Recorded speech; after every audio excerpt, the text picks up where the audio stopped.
Shalom saudaraku, selamat berjumpa kembali dalam program Marturia Ministry. Hari ini kita boleh bersyukur kepada Allah untuk setiap kebaikan yang boleh kita rasakan dari waktu ke waktu. Secara khusus bagi kita yang boleh mengalami pertambahan usia, baik itu kelahiran maupun perkawinan, kami mengucapkan selamat merayakan pertambahan usia. Secara khusus kami mengucapkan bagi Saudara Sharon Fayanes Evelyn Tan, Ibu Yakoba Farida Luhulima, Ibu Bina Riani, dan anak Minania Grace Putri Palevsi, serta anak Samuel Dwi Nugroho. Kiranya Tuhan Yesus memberkati dan menyempurnakan sukacita Bapak Ibu Saudara sekalian. Hari ini firman Tuhan akan menyapa kita kembali. Sebelum kita membaca dan merenungkan firman Allah, mari kita berdoa. Tuhan Yesus yang baik, kami bersyukur kepadamu untuk kesempatan membaca dan merenungkan firman Allah. Tuntunlah kami dalam roh-Mu yang kudus, sehingga kami dapat mengerti dan memahami tentang kekayaan firman Tuhan, serta melakukannya dalam hidup beriman kami. Di dalam nama Tuhan Yesus Kristus kami berdoa. Amin. Bacaan Alkitab kita saat ini terambil dari kitab Yohanes, pasalnya yang pertama, ayatnya yang ke-19, hingga ayatnya yang ke-28 yang menyatakan, "Dan inilah kesaksian Yohanes ketika orang Yahudi dari Yerusalem mengutus beberapa imam dan orang-orang Lewi kepadanya untuk menanyakan dia, 'Siapakah engkau?' Ia mengaku dan tidak berdusta, katanya, 'Aku bukan Mesias.' Lalu mereka bertanya kepadanya, 'Kalau begitu, siapakah engkau? Elia?' Dan ia menjawab, 'Bukan.' 'Engkaukah nabi yang akan datang?' Dan ia menjawab, 'Bukan.' Maka kata mereka kepadanya, 'Siapakah engkau?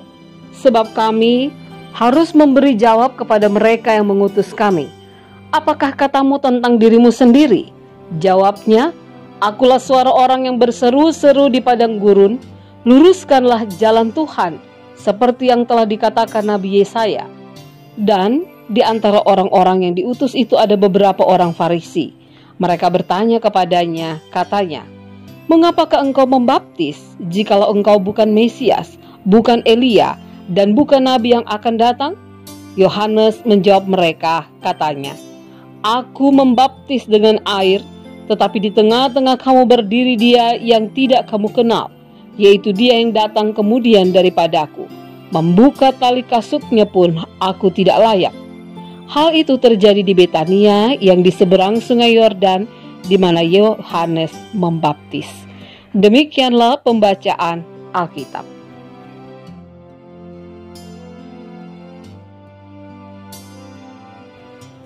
Ketika orang Yahudi dari Yerusalem mengutus beberapa imam dan orang-orang Lewi datang kepada Yohanes untuk bertanya tentang siapa dirinya, maka Yohanes menjawab dengan jujur siapa dirinya. Ia bukanlah Mesias, Elia, atau nabi-nabi yang akan datang. Yohanes memberikan penjelasan bahwa ia hanyalah orang yang berseru-seru di padang gurun, luruskanlah jalan Tuhan. Sekalipun Yohanes mulai dikenal banyak orang, dan banyak orang mulai melihat keberadaannya, Yohanes tidak menyatakan bahwa ia adalah orang yang luar biasa. Ia justru menyatakan bahwa ia hanyalah orang yang diberikan tugas untuk mempersiapkan segala sesuatu sebelum kehadiran Yesus. Tidak ada keinginan Yohanes untuk menyombongkan dirinya. Saudaraku, Yohanes telah memberikan sebuah keteladanan, yaitu tidak mengambil kemuliaan orang lain untuk dirinya sendiri. Ia tampil dengan siapa dirinya. Ia tampil dengan apa adanya. Mungkin bisa saja pada waktu itu Yohanes berbohong tentang keadaannya supaya bisa lebih dikenal atau supaya lebih bisa terangkat keberadaannya. Namun itu tidak dilakukannya.